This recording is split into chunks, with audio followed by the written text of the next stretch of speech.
कार्तिक महात्म्य चतुर्दश अध्याय। नारद उवाच शुणः पृथु महारथा एथु अंतरे जहा कथा से जलंधर नामे वीर शिव संगते युद्ध तार दिनकु दिन युद्ध बळी हर असुर रणे कळी एमंते सिंधु राजा सुत युद्धे देखिले विपरीत समर सुख पाई रणे नृत्य करन्ति क्षणे क्षणे ता देखि सागर तनय मनरे उपुजिला भय विचार कला हृदय मध्ये एहाकु के जिणिब युद्धे शत्रुकु भय नाही किछि समरे नृत्य करुअछि एणे अजय शूल पाणी माया न कले नहे जिणी एते विचारी दैत्यराय माया रे रचिले उपाय समर छाड़ी बेगे गला घड़ीके बाहुड़ी अइला पार्वती रूप प्राय करी रथे बसाई एक नारी प्रवेश हेला आसी रणे देखंती सर्व शिव गणे रथे बसाई दिव्य नारी बांधिछि पाद पाणी धरी शुंभ निशुंभ बेनी भाई तांक गोचरे देला नेई से माया युवती की धरी कोपे चापड़े सुखमुखे मरी भर्सना करी दियंती गाड़ी बिकले कांदु अछि बाड़ी मतक कीड़ प्राय बाणी बोलई रख शूल पाणी हे रुद्र गण गणपति तुम्भे देखन्ते एड़े शास्ति हे मोर पुत्र ऋतु मुख तू देखु अछु एते दुख नंदी भृंगी रे महाकाल धिकत हेउ तुम्भ बड़ आंभंकु धरी आणी रागे दंड देउछि तुम्भ आगे एहा जे अर्जी थिली मोही ईश्वर प्राय प्रति पाई हे प्रभु त्रैलोक्यर नाहा केमंते सहु अछ ताहा असुर गंजु अछि मते तुम्भे जिछ किनि मन्ते पारिले मते रक्षा कर नहिले रणु अपसर एमंत बोली कांदी कांदी ईश्वर बड़ वीर्य निंदी शुणी सकल शिव गणे तरस्त हेले जणे जणे के शास्त्र न पारंती धरी असुर छिद्र पांची मारी शिव जे सती अपमाने बहुत दुख जात मने निज धैर्य निंदा करी अधवदने त्रिपुरारी बोलंती धरणी की चाही कि कर्म कला आणी बिही एड़े विवाद जेउ अर्थे से तो पड़िला शत्रु हाते किंपा होइला एड़े कर्म सत जे चारि जुगे धर्म असुर कले केउ तप पार्वती अंगे नहीं पाप तेबे पार्वती हेउ पारी से ताकू दंडु अछि धरी से शुंभ निशुंभ राक्षस ମରନ୍ତୁ ଗୌରୀ ସକାଶେ ଏମନ୍ତ ବୋଲି ଶାପ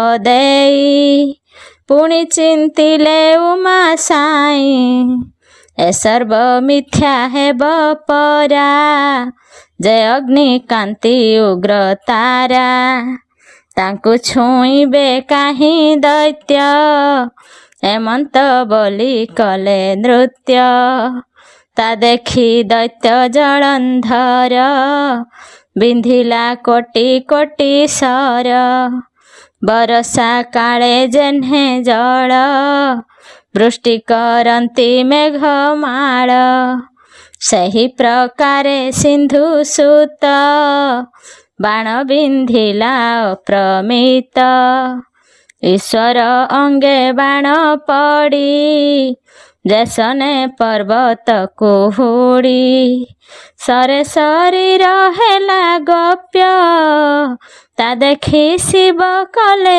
କୋପ ରୁଦ୍ର ସ୍ୱରୂପ ଶୂଳ ପାଣି ଜ୍ୟୋତି ଯୁଗାନ୍ତ ଅଗ୍ନି ଜାଣି ନିର୍ଭୟେ ବିଜେ କଲେ ଯୁଦ୍ଧେ ଜହ୍ନେ ମନ୍ଦର ସିନ୍ଧୁ ମଧ୍ୟେ ସେହି ପ୍ରକାରେ ଅନ୍ଧକାରୀ ରିପୁ ମନ୍ଥନେ ଶୂଳ ଧରି ମାରନ୍ତି ଅସୁର ସୈନ୍ୟ ଜହ୍ନେ ବତାସେ ରମ୍ଭାବନ ଲୋଟି ପଡ଼ନ୍ତି ଭୂମି ଗତେ ଜହ୍ନେ ଈଶ୍ୱର ଶୂଳ ଘାତେ ପଡ଼ିଲେ ଅନେକ ଅସୁର ତା ଦେଖି କୋପେ ଜଳନ୍ଧର ବିନ୍ଧଇ ଅସଂଖ୍ୟକ ବାଣ ଅଗ୍ନିକୁଣ୍ଡକୁ ଜହ୍ନେ ତୁଣ ଅସୁର ସର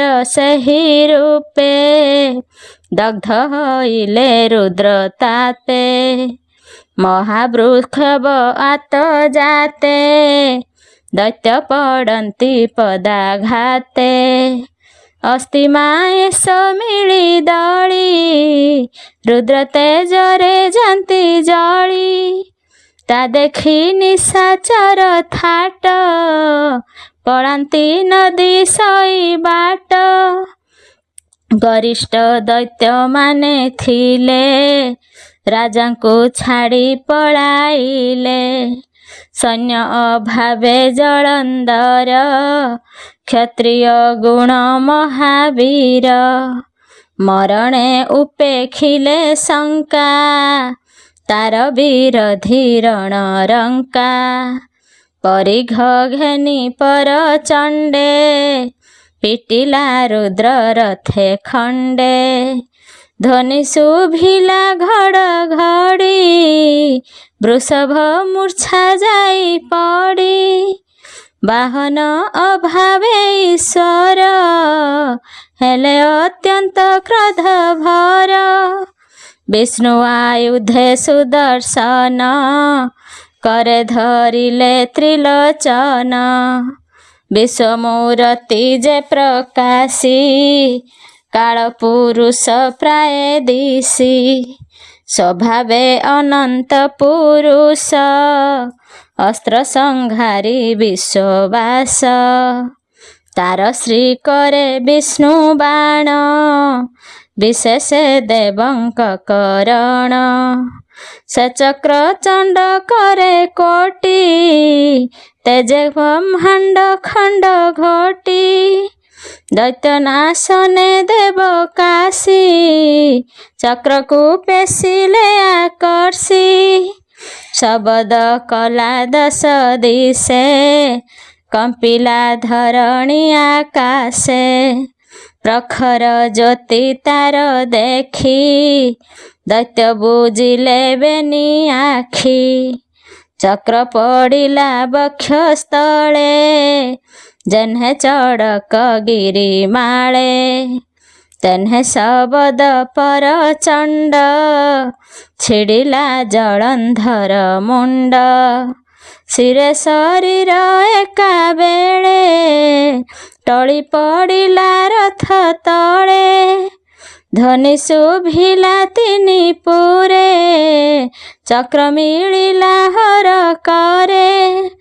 ଅସୁର ମୁଣ୍ଡ ତଳେ ପଡ଼ି, ଓଷ୍ଟେ ଅଳପ ଦନ୍ତ ଭିଡ଼ି।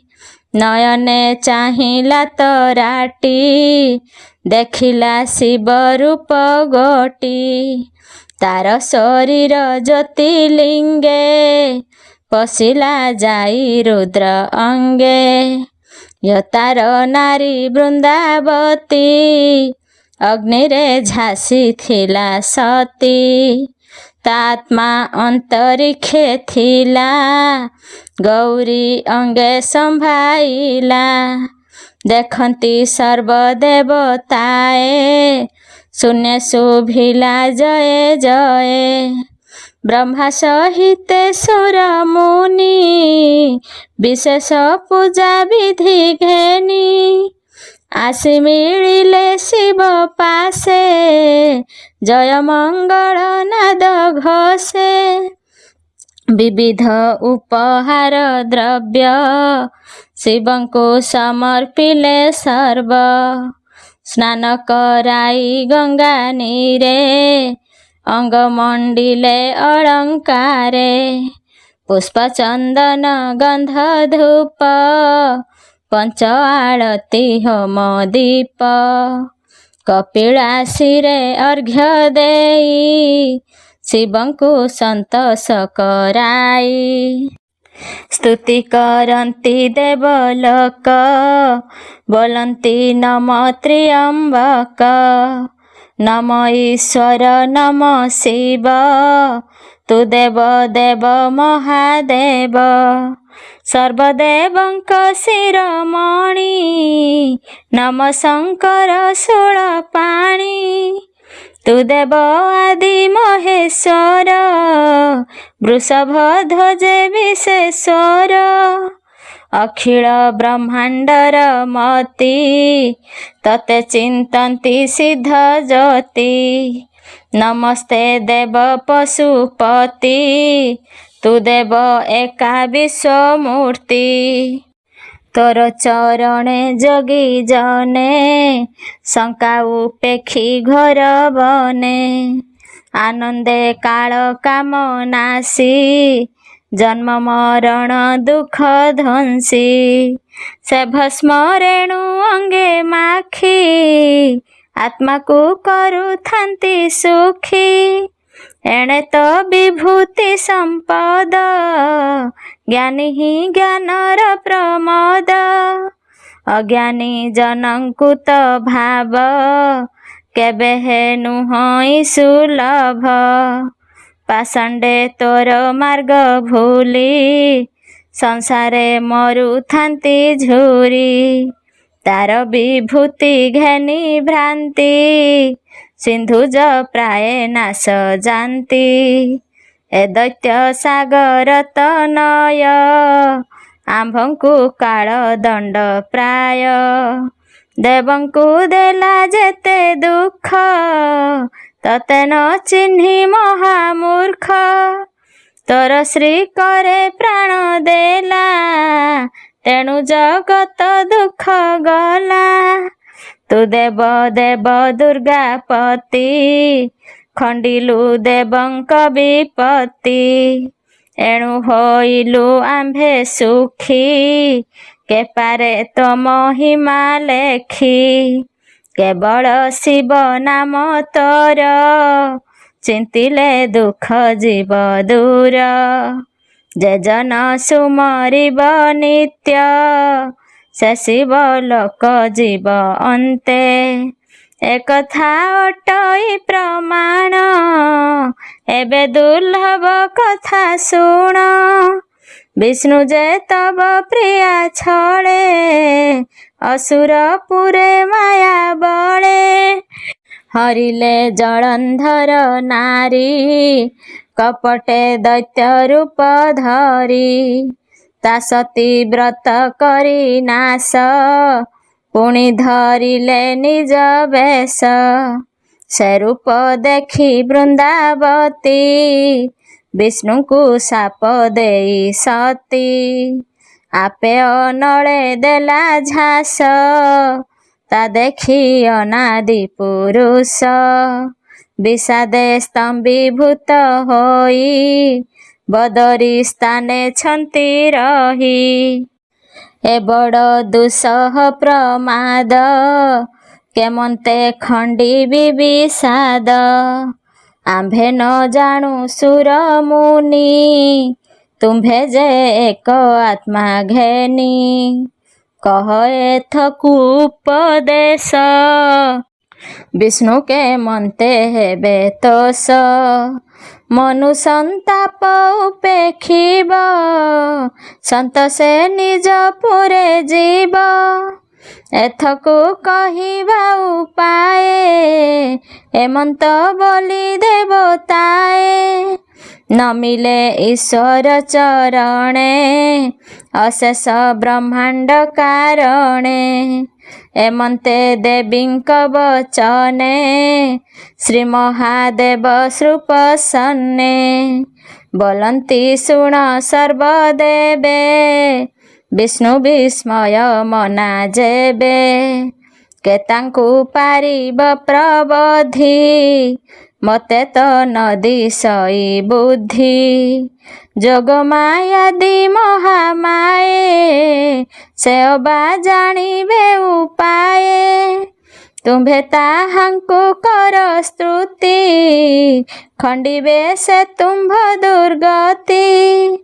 ଏମନ୍ତ କହି ଉପଦେଶ, ହର ମିଳିଲେ କପିଳାସ। ସକଳ ଶିବଗଣ ତୁଲେ, ନିଜ ଭୁବନେ ବିଜେ କଲେ। ଗୌରୀ ଈଶ୍ୱର ଅଗ୍ରତେ, ଦର୍ଶନେ ସୁଖୀ ଅବା କେତେ। ଜାଣନ୍ତି ଅବା ବେନି ଜନେ, କେ ତାହା ବନିବ ବଚନେ। ଏଥୁ ଅନ୍ତରେ ଶୁଣ ରାଏ, ଶିବ ଆଜ୍ଞାରେ ଦେବତାଏ। ଜାହ୍ନବୀ ଜଳେ ସ୍ନାନ କରି, ଯୋଗ ମାୟାଙ୍କୁ ସ୍ତୁତି କରି। ମହାଶୂନ୍ୟକୁ ଚାହିଁ ସ୍ଥିରେ, କରନି ବେଶିବେନି ଶିରେ। ସର୍ବେ ବଦନେ ଏକ ସ୍ତୁତି, ବୋଲନ୍ତି ନମ ଆଦି ଶକ୍ତି। ନମ ତ୍ରିପୁରା ମହାମାୟେ, ତ୍ରିଗୁଣ ଲକ୍ଷଣ ଉପାଏ। ମନମୋହିନୀ ମହାମାୟା, ବିଶ୍ୱସମ୍ଭବା ବିଶ୍ୱକାୟା। ବିଶ୍ୱ ସଂସାରେ ଅଧିକାରୀ, ସର୍ବସ୍ୱରୂପୀ ସିଦ୍ଧେଶ୍ୱରୀ।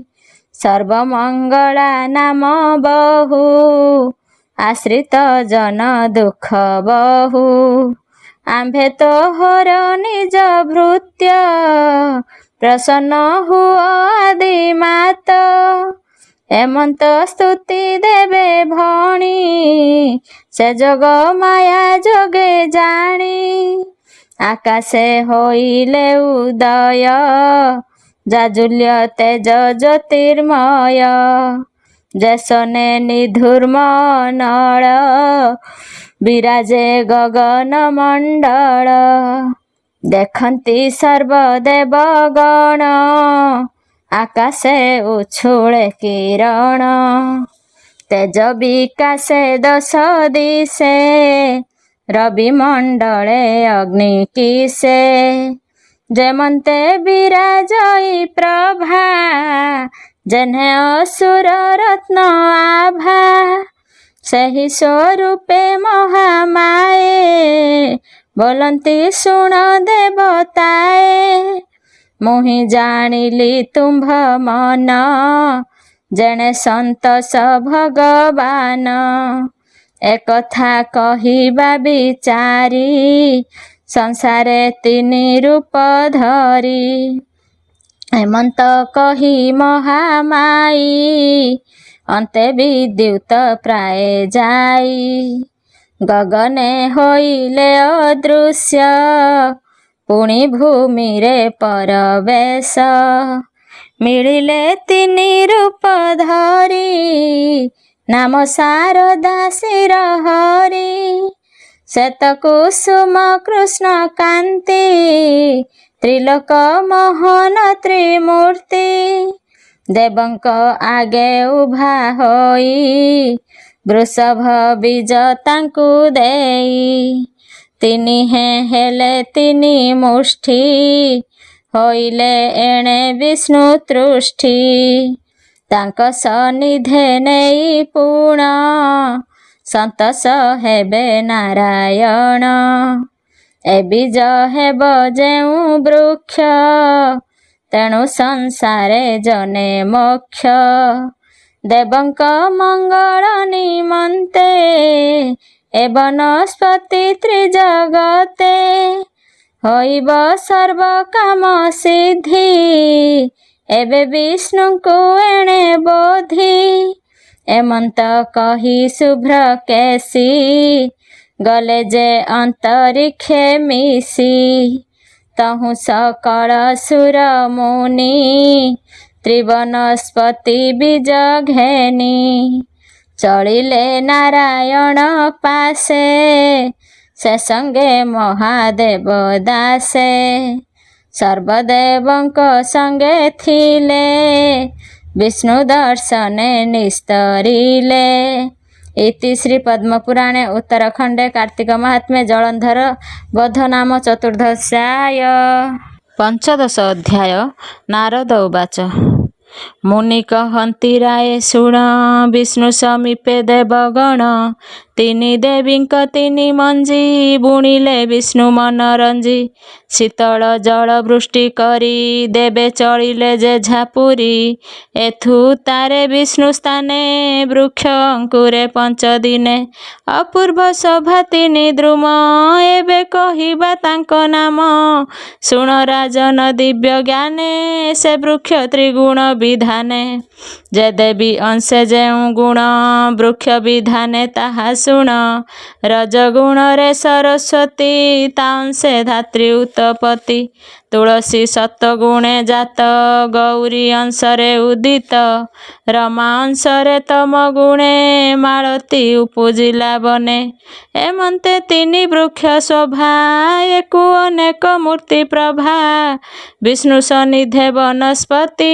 अपूर्व शोभा से दिशंती जे बण वृक्षे जेउ रूप ताहा कहिबा शुण नृप धात्री जे अंशे सरस्वती शुक्ल वर्ण तार ज्योति वर्तुल फल क्षुद्र पत्र जेन्हे वरुण दश छत्र तेमंते दिशे तरु शोभा देखि गोविंद मन लोभा गौरी अंशे वृंदावती तुलसी वृक्ष उत्पत्ति सात्विक गुणे करी ध्यान रूप होइला कृष्ण वर्ण ता दल दुर्लभा मंजरी सुबासे विष्णु मन हरि ता देखि लक्ष्मी तम अंशे मालती फूल रूपे बासे उभाए रही न पारिला अन्य स्थान रे आउजिला एमंते जोग माया बळे त्रिविध रूप मही तळे विष्णु समीपे वृक्ष तिनि जे जहा गुण मान घेनी एकुआर एक शोभा द्रुम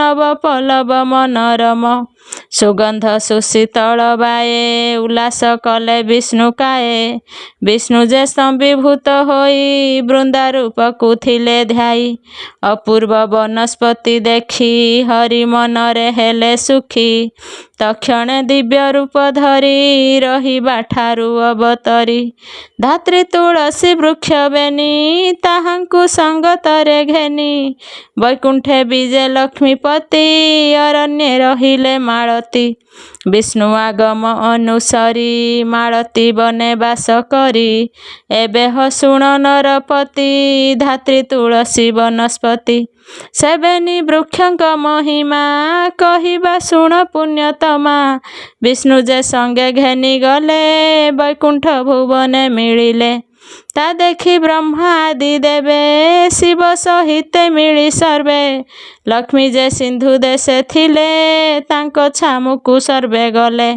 सकल देव स्त्री मिली लक्ष्मी की कलेनी उछाड़ी जोगमायाଙ୍କୁ स्तुति करी बृंदा को आनिले उधरी कमल ध्वज रथ नेई लक्ष्मी को से जाने बसाई सकल देवगण तुले वैकुंठ भुवन को गले विष्णु को कले दर्शन संतोष देखी प्रभु मन आनंद सबुरीଙ୍କ चित्त न मिले प्रभु पादगत लक्ष्मी की विष्णु कोले देई दर्शने कृतकृत्य होई संतोष होई नारायण बोलंती शुण देवगण आम्भे जे तुम्भ उपकारे रहिलु जलंधर पुरे से दृष्ट नाश जीव जेणे आम्भे प्रवेश हेबु तेणे तार घरणी वृंदावती सर्वलक्षणा स्वाधी सती तार स्वधर्म फल घेनी दैत्य जिणिला पुरतिनी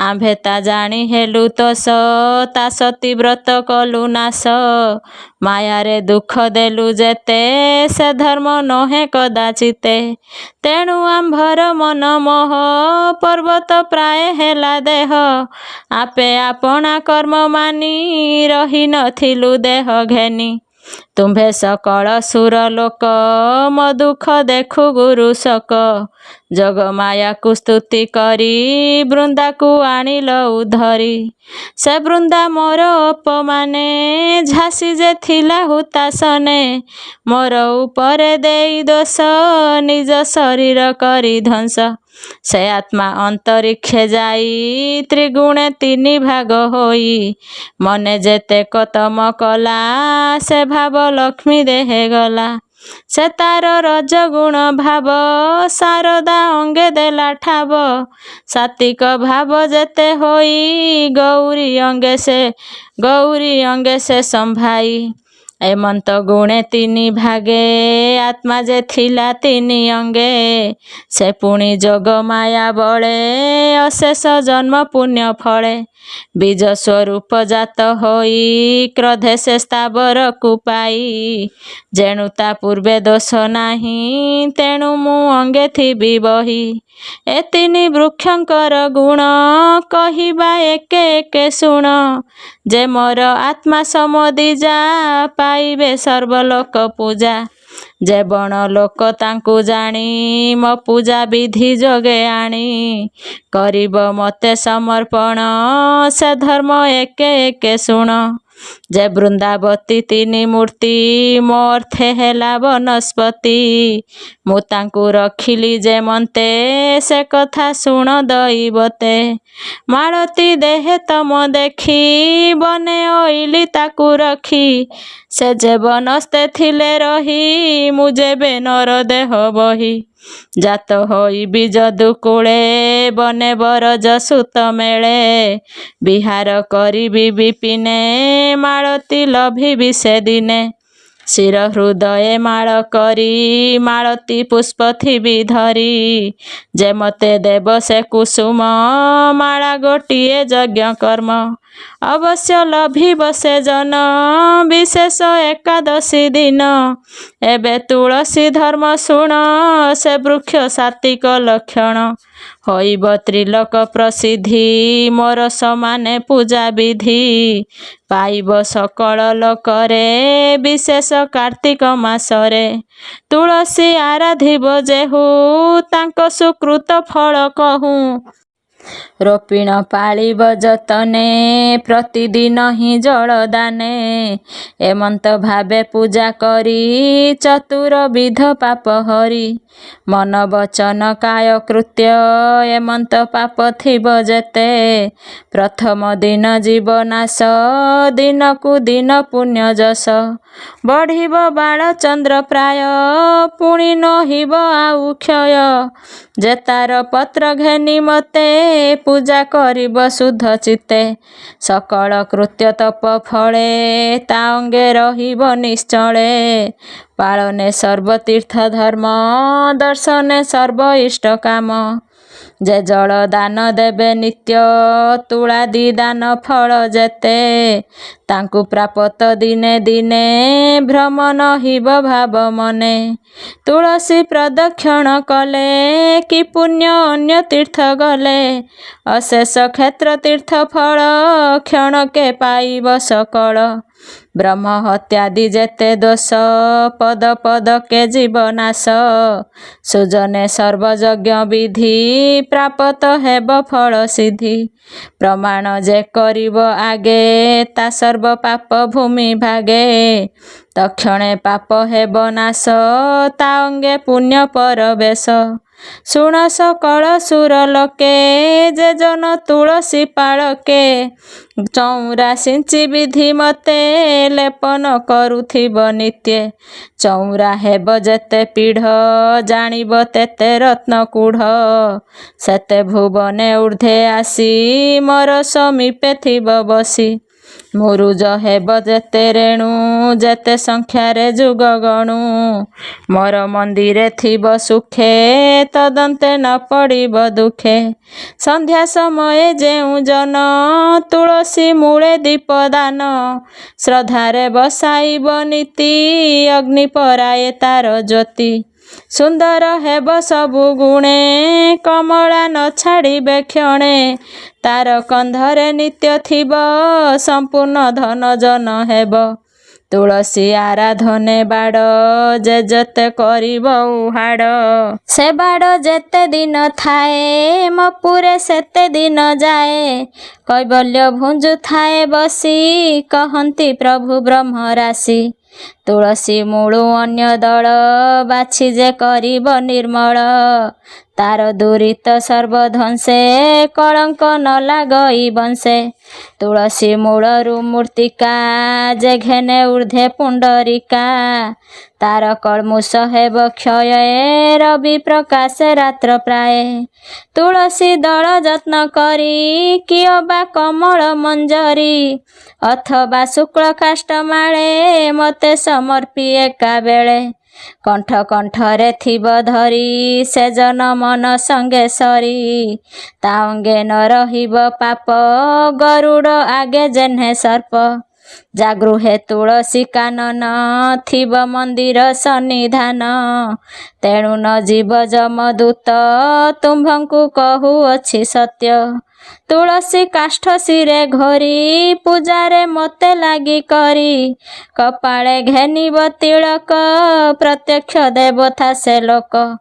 ସେ ଜନ ଯିବ ଯେଉଁ ମାର୍ଗେ ବିପତ୍ତି ନଥିବ ସେ ଦିଗେ ତୁଳସୀ ବୃକ୍ଷ ଯେଉଁ ଦ୍ୱାରେ ମତେ ଦେଖିବ ତାର ଘରେ। ଯାହା ଭୁବନେ ବିଷ୍ଣୁ କ୍ଷେତ୍ର ତା ଅଙ୍ଗ ସର୍ବଦା ପବିତ୍ର ଯେ କରେ ତୁଳସୀ ପାଳନ ସେ ନିଶ୍ଚୟ ବିଷ୍ଣୁ ବୋଲି ଜାଣ। ତୁଳସୀ ଛାୟାରେ ସଂଶ୍ରଦ୍ଧେ ଯେ ଦେବ ପିଣ୍ଡ ପିତୃ ଶ୍ରାଦ୍ଧେ ତାର ସଗୋତ୍ର ସାତ କୂଳେ ବସିବେ ଆସି ବିଷ୍ଣୁ ଆଳେ। ଯାବତ ଥିବ ବସୁମତୀ ତାବତ ନ ପଡ଼େ ଦୁର୍ଗତି ମୃତ୍ୟୁ କାଳରେ ଯେଉଁ ଜନ ତୁଳସୀ ନିକଟେ ଶୟନ। ତୁଳସୀ ଦଳ ଥିବ ମୁଣ୍ଡେ ଉଦକ ଦେଉଥିବ ତୁଣ୍ଡେ ପିଣ୍ଡରୁ ପ୍ରାଣ ଛାଡ଼ି ଯିବ ସେ ଆସି ମୋ ଅଙ୍ଗେ ମିଶିବ। କହନ୍ତି ପ୍ରଭୁ ନାରାୟଣ ଏଥୁ ଆଶ୍ଚର୍ଯ୍ୟ କଥା ଶୁଣ ଅତ୍ୟନ୍ତ ପାପୀ ହୋଇଥିବ କାଳେ ଅଜ୍ଞାନେ ମରିବ। ତା ମୃତ ପିଣ୍ଡ ଦଗ୍ଧ କାଳେ ତୁଳସୀ କାଷ୍ଠମ୍ ଯେବେ ମିଳେ ଦହନେ ପକାଇଲେ ନେଇ ତା ଆତ୍ମା ଯିବ ମୋକ୍ଷ ହୋଇ। ଏମନ୍ତ ତୁଳସୀ ଚରିତ ଯେତେ କହିଲୁ ତତେ ସତ୍ୟ ଏ କଥାକୁ ପାଳିଥିବୁ ଯେ ବଣ ଦିନେ ନ ତୋଳିବ। ସେ କଥା ଶୁଣ ସର୍ବଦେବେ ଗ୍ରହଣ ରବି ଚନ୍ଦ୍ର ଯେବେ ଦ୍ୱାଦଶୀ ସଂକ୍ରାନ୍ତି ଦିନେ ଅଥବା ଚତୁର୍ଥୀ ସମ୍ପୂର୍ଣ୍ଣେ। ପ୍ରତ୍ୟହ ସନ୍ଧ୍ୟା ବେଳେ ନିଶି ଅଶୌଚେ ନ ତୋଳ ତୁଳସୀ ଯେ ଅବା ଅଜ୍ଞାନେ ତୋଳିବ ମତେ ଦଣ୍ଡିବା ଦୋଷ ହେବ। ପୁଣି କହନ୍ତି ବନମାଳୀ ତୁଳସୀ ମମ ଅର୍ଥେ ତୋଳି ଏଥୁ ଯେ ଅନ୍ୟ କାର୍ଯ୍ୟ ଖଣ୍ଡେ ତା ନଖ ଘାତ ମୋର ପିଣ୍ଡେ। ମିଳିବା ପ୍ରାୟ ହେବ ପ୍ରାସ ଶୁଣ ହେ ସକଳ ତ୍ରିଦଶ।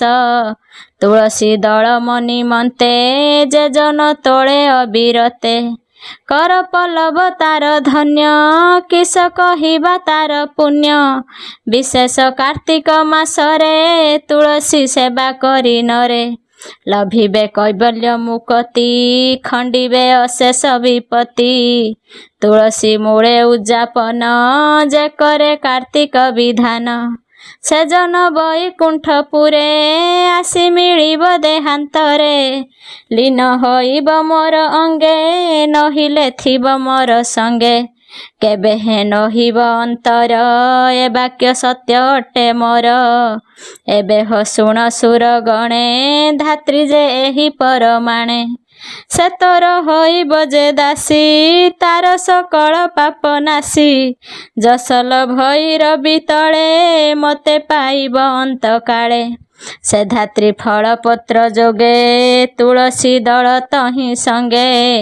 ସଂଖ୍ୟା ନ ଧରି ଦେବ ମତେ ତେବେ ସନ୍ତୋଷ ମୋର ଚିତେ। ପତ୍ର ଗୋଟିକେ ରତ୍ନମଣି ଫୁଲ କାଞ୍ଚନ ପରିମାଣି। ଏମନ୍ତେ ହୋଇବ ସନ୍ତୋଷ ହସି କହନ୍ତି ହୃଷିକେଶ। ଶୁଣି ସନ୍ତୋଷ ଦେବ ଲୋକେ ଧାତ୍ରୀ ଯେ ବିଶେଷ କାର୍ତ୍ତିକେ। ସକଳ ସୁର ମୁନି ସଙ୍ଗେ ମୁଁ ଥିବି ଧାତ୍ରୀ ବୃକ୍ଷ ଅଙ୍ଗେ। ତେଣୁ ସେ ବୃକ୍ଷ ପତ୍ର ଫଳ କାମେ ସୁକାମେ ନ ତୋଳ। ଆଶ୍ୱିନ ମାସୁ ତୋଳି ଆଣି କାର୍ତ୍ତିକ ଆଗମନ ଜାଣି। ଯତ୍ନେ ସାଇତି ରଖିଥିବ କାର୍ତ୍ତିକେ ଆହାର କରିବ। ସ୍ନାହାନ ଶିର ପରେ ଲେପି ସ୍ମରଣେ ମୋର ନାମ ଜପି। କଣ୍ଠରେ ଆଭରଣ କରି ଅଶେଷ ଜନ୍ମ ପାପ ହରି। ଲଭିବ ଯଶ ଶ୍ରୀ ଆୟୁଷ ଅନ୍ତେ ପାଇବ ମୋ ନିବାସ। ଧାତ୍ରୀ ଛାୟାରେ ଯେଉଁ ଜନ କରିବ ଗୋବିନ୍ଦ କୀର୍ତ୍ତନ। ଦଣ୍ଡକେ 10 ଯୁଗ ଲେଖି ମୋ ପୁରେ ବସ ହେବ ସୁଖୀ। କାର୍ତ୍ତିକ ଧାତ୍ରୀ ବୃକ୍ଷ ତଳେ ହବିଷ୍ୟନ ଏକାବେଳେ। ଯେ ଜନ କରିବ ଭୋଜନ ତା ପାପ ହୋଇବ ଦହନ। ଅଶୌଚ ଦ୍ରବ୍ୟ ଥିଲେ ଭକ୍ଷୀ ସେ ଦୋଷ ନ ଲାଗିବ କିଛି। ନିର୍ମଳ ହୋଇବ ଶରୀର ତେଣୁ ଅଁଳା ନାମ ତାର। କହନ୍ତି ପ୍ରଭୁ ଲକ୍ଷ୍ମୀପତି ଏମନ୍ତ ତିନି ବନସ୍ପତି। ଯେ ବୃନ୍ଦାବତୀ ତିନି ଗୁଣେ ତ୍ରିପୁରା ଆଜ୍ଞା ପରମାଣେ। ଅଁଳା ତୁଳସୀ ମାଳତୀ ଏ ତିନି ମୋର ପ୍ରିୟବତୀ। ବିଶେଷ ତୁଳସୀ ପ୍ରଧାନ ସଂସାରେ ମୋହରି ସମାନ। କହନ୍ତି ପ୍ରଭୁ ନାରାୟଣ ମୋ ଠାରୁ ଶ୍ରେଷ୍ଠ ବୋଲି ଜାଣ। ତୁଳସୀ ବୃକ୍ଷ ସେବା କଲେ ମତେ ପାଇବ ପ୍ରାଣୀ ଭଲେ। ତୁଳସୀ ବିନା ଯେତେ ଭୋଗ ମତେ ନୁହଁ ଉପଯୋଗ। ତୁଳସୀ ଦଳେ ମତେ ପୂଜି ତୁଳସୀ ଘେନି ମତେ ଭଜି। ତୁଳସୀ ଦେବ ମୋର ଶିରେ ପ୍ରାଣୀ ବସିବେ ମୋର ପୁରେ। ଏକଥା ତୁମେ ଭଲେ ଜାଣ ବ୍ରହ୍ମାଦି ମୁନି ସୁରଗଣ। ଯକ୍ଷ ରାକ୍ଷସ ନର ନାଗେ ଯେ ଜ୍ଞାନ ଦାତା 10 ଦିଗେ। ଶିବ ସହିତେ ସିଦ୍ଧ ଜ୍ୟୋତି ଲକ୍ଷ୍ମୀ ମୋହର ପ୍ରିୟବତୀ। ପାର୍ବତୀ ଆଦି ସ୍ତ୍ରୀ ଗଣେ ସର୍ବେ ମୋ ଆଜ୍ଞା ପରମାଣେ। ତୁଳସୀ ସେବା କରି ଇଚ୍ଛା ଯେ ଲଭିବ ମନ ବାଞ୍ଛା। ଯେ ତାର ଦେବ ହେବ ଅପରାଧୀ ତାର ନ ଗଛେ କର୍ମ ସିଦ୍ଧି। କହିବା ଶୁଣ ସର୍ବ ଦେବେ ମୁଁ ତାକୁ ମାୟା କଲି ଯେବେ। ସେ ଦୋଷ ବିଚାରି ମନରେ ରହିଲି ପର୍ବତ ଆକାରେ। ଏ ଦେହ ଅଛି ସେହି ରୂପ ସତୀ ବିଘାତେ ହେବ ପାପ। ସେ ପାପ ବଜ୍ର କୀଟ ରୂପେ ମୋ ଦେହ କାଟୁଥିବ କୋପେ। ସହସ୍ର ସମ୍ବତ୍ସରେ ଶିଳା ଗଣ୍ଡୁକି ଜଳେ ହେବ ମେଳା। ସେ ବିଷ୍ଣୁ ଶିଳା ମୋର ମୂର୍ତ୍ତି ପୂଜା କରିବେ ବିପ୍ରଜାତି। ତୁଳସୀ ଦଳେ ପୂଜା କରି ଭବସାଗରୁ ହେବେ ପାରି। ଏ ମୋର କଲା କର୍ମ ଗୁଣ କହନ୍ତି ପ୍ରଭୁ ନାରାୟଣ। ଏବେ ସକଳ ଦେବେ ଚଳି ଆମ୍ଭ ବଚନ ପ୍ରତିପାଳି। ତୁଳସୀ ମହିମା ଜଗତେ ବିସ୍ତାର କରି ଯେଝା ମତେ। ଏମନ୍ତେ ବିଷ୍ଣୁ ଆଜ୍ଞା ଘେନି ଅତି ଆନନ୍ଦେ ସୁରମୁନି। ବିଷ୍ଣୁ ଚରଣେ ପୂଜା କଲେ ଯେ ଯାହା ଭୁବନକୁ ଗଲେ। ପୃଥକୁ କହନ୍ତି ନାରଦ ଯେ ବିଷ୍ଣୁ ଲୋକର ସମ୍ବାଦ। ଏଣୁ ଏ ତୁଳସୀ ମହିମା ବଚନେ କି ଦେବା ଉପମା। ବିଷ୍ଣୁଙ୍କ ଏଡ଼େ ପ୍ରିୟ ଫୁଲ ସଂସାରେ ନାହିଁ ତାକୁ ତୁଲ। କେବଳ ସ୍ନାନ ସାରି ତୋଳି ତେଣେ ସନ୍ତୋଷ ବନମାଳି। ଅଶୁଚ ବେଳେ ଯେବେ ଛୁଇଁ ଦିନକ ଧର୍ମ କ୍ଷୟ ଯାଇ। ସ୍ନାନ ନ କରି ଆନ ପୁଷ୍ପ ତୋଳିଲେ ସର୍ବ ଦେବେ ତୋଷ। ସ୍ନାନ ନ କରି ତୋଳ ଯେବେ ପୂଜାର ଫଳ ନାହିଁ ତେବେ। ଦିନକ ଧର୍ମ ହୋଏ କ୍ଷୟ ଭସ୍ମ କୁଢ଼ରେ ଘୃତ ପ୍ରାୟ। ଏମନ୍ତ ପୁଷ୍ପଙ୍କ ଚୟନ ଧାତ୍ରୀ ତୁଳସୀ ବିଦ୍ୟମାନ। ସେ ତାହା ବିଷ୍ଣୁ ପ୍ରୀତି କରି ଶିର ହୃଦରେ ନେଇ ଧରି। ତାର ଦୁରିତ ନାଶ ହେଳେ ଅଳପ ଅଗ୍ନି ଯେନେ ଚଳେ। ଏକଥା ଅଟଇ ପ୍ରମାଣ ହେ ରାଜା ସାବଧାନେ ଶୁଣ। ତୁ ଯେ ପୁଛିଲୁ ଶୁଦ୍ଧମତି ତୁଳସୀ କାହୁଁ ଉତପତି। ସେ କଥା କହିଲି ସଂକ୍ଷେପୀ ସେ ଧର୍ମ ସର୍ବଲୋକେ ବ୍ୟାପୀ।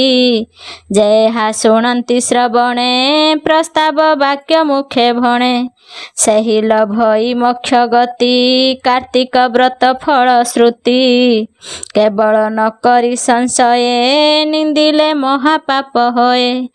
ଏକଥା ସର୍ବଶାସ୍ତ୍ର ମତେ ଅମ୍ବୁଜ ପୁରାଣେ ଭକତ। ଉତ୍ତର ଖଣ୍ଡେ ବିଷ୍ଣୁ ଲୀଳା ସଂସାର ସାଗରକୁ ଭେଳା। କହଇ ମହାଦେବ ଦାସ ଭପ୍ରଭୁ କମଳା ବିଳାସ। ତାଙ୍କ ଚରଣ ପରସାଦେ ପଦ ପ୍ରସାରେ ମୋର ହୃଦେ। କହଇ ସାଧୁଜନ ଆଗେ ସୁଜନେ ଶୁଣ ଅନୁରାଗେ। ଇତି ଶ୍ରୀ ପଦ୍ମପୁରାଣେ ଉତ୍ତରଖଣ୍ଡେ କାର୍ତ୍ତିକ ମାହାତ୍ମ୍ୟେ ଶିବ ତୁଳସୀ ମହିମା କଥନେ ନାମ ପଞ୍ଚଦଶ ଅଧ୍ୟାୟ।